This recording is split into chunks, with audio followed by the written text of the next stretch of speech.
This is just a quick reminder about how to balance a chemical equation.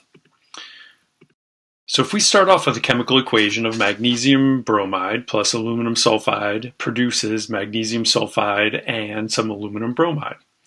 I'll remind you that anything to the left of this middle arrow here is called a reactant. It's like an ingredient. And anything to the right of the arrow is called a product because it's what's produced during the chemical reaction. So the way that I like to balance them is to list out all the ingredients that you have element by element. So we have magnesium, bromine, aluminum, and sulfur.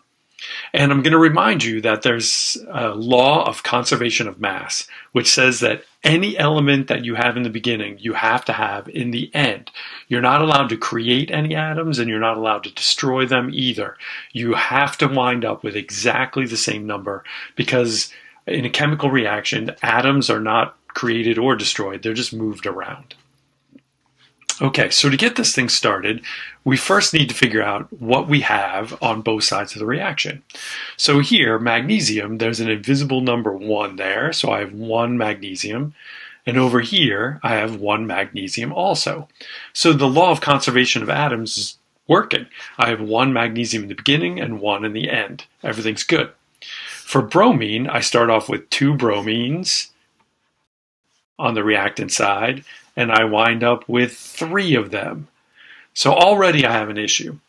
The law has been broken because I've created a bromine, apparently. I went from 2 to 3, which is illegal. So we're going to need to fix that. Here, if we keep going, aluminum has 2 in the beginning, and in the end, I only have 1 aluminum. And sulfur starts off with 3. Here's 3 sulfurs, and in the end, there's an invisible number 1 there, so I wind up with 1 sulfur. So both aluminum and sulfur apparently destroyed atoms. I went from 2 aluminums down to 1. That's not possible. And the way we do this, the way we fix it, is to balance our chemical reaction.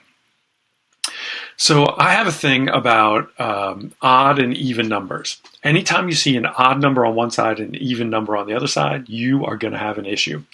And the way that you get rid of that is by multiplying your odd number by 2. So I'm going to start here. I'm going to multiply it by 2 to get me an even number of bromines. 3 times 2 is 6. So I have to come up here and multiply this by 2. And I do that by adding a coefficient of 2. So 2 times that 3 gives me 6 bromines. But that's a problem because I only started off with 2 of them. So I need to multiply this side times 3. And I do that by adding a coefficient of 3, which is going to allow me to multiply 3 times 2. So this 3 applies all the way over here. And that is also equal to 6. So I have 6 bromines on both sides. But by multiplying by 3, I just change this. I no longer have 1 magnesium, I have 3 magnesiums. So if I want to fix that, I'm going to have to multiply this one by 3. So cross that out, I now have 3 magnesiums on this side.